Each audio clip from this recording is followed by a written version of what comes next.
Welcome to SUA, where even breathing requires paperwork.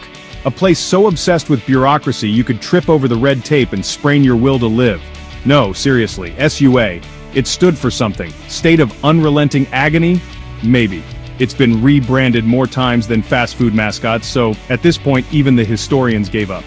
What we do know is that SUA is a concrete wasteland micromanaged to death. Literally. Wanna breathe? Fill out Form 27B/3. Wanna blink?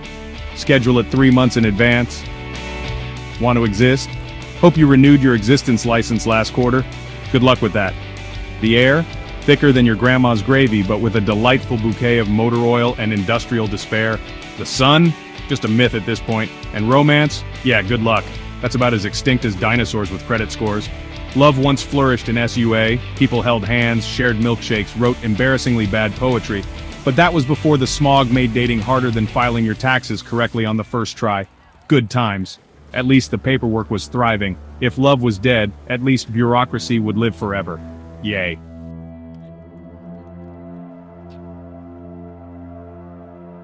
Enter Dougal Punt, Supreme AI Overlord of SUA, a hyper-intelligent computer that controls every traffic light, toaster oven, and tax audit. Lucky us. Now, imagine a grumpy bulldog who just swallowed a calculator. That's Dougal. He runs SUA with zero patience, zero emotions, and a 100% efficiency rating in ruining people's lives. His right-hand bureaucrat, Felony Husk, is a human grease stain in a suit. His sharp, angular face could slice through red tape, and his slicked-back Dracula hair made him look like he was always one evil laugh away from demanding a blood sacrifice. Charming, right? Husk doesn't just love rules, he worships them. If red tape had a cologne, he'd bathe in it. Together these two enforce all the essential laws like no unauthorized breathing after 10 p.m., no emotions exceeding mild contentment, no jaywalking, ever, even if the crosswalk is broken. Because why not? Because nothing says functional society like banning human expression. Genius.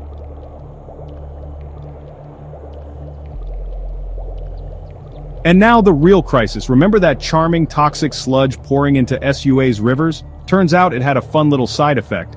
It completely wiped out male pheromones. Women weren't suddenly uninterested in men, it's just that their noses stopped registering them as dateable, like trying to be attracted to a lukewarm glass of water. The result? A dating apocalypse. Birth rates plummeted faster than a crypto scam. Love became an abstract concept, like fax machines or honest politicians. Naturally, Dougal Punt panicked. Not because of the whole love is dead thing, no. He was worried about losing taxpayers. After all, no new taxpayers =, no one left to fine.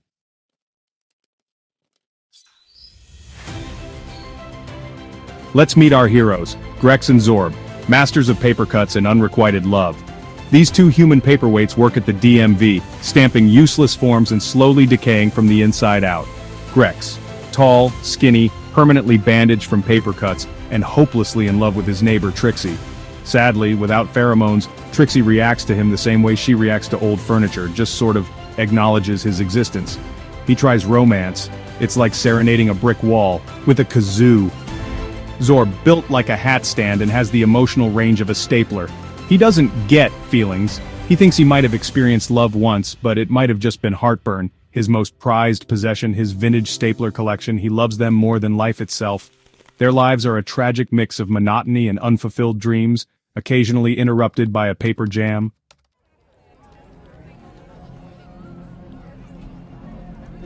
The Department of Mandatory Validation, the DMV, where enthusiasm goes to die a slow, painful death. Imagine a concrete jungle, lit by flickering fluorescent lights and the faint aroma of crushed dreams. The only sounds? The rustling of paperwork, the slow shuffle of doomed souls, the occasional guttural sigh of existential dread. Grex and Zorb sit at desks #7 and #8, handling thrilling tasks like denying permit to sneeze applications, rejecting attractiveness appeals from hopeful singles, approving pointless licenses no one asked for, until one day, Grex stumbles upon a classified document, a government experiment, a secret AI project designed to fix SUA's love problem. Its name, Lola. Lover Zero Liaison Automaton, an AI-built system to reignite romance somehow. Could it work? Could technology replace pheromones? Could it help Grex finally get Trixie to notice him?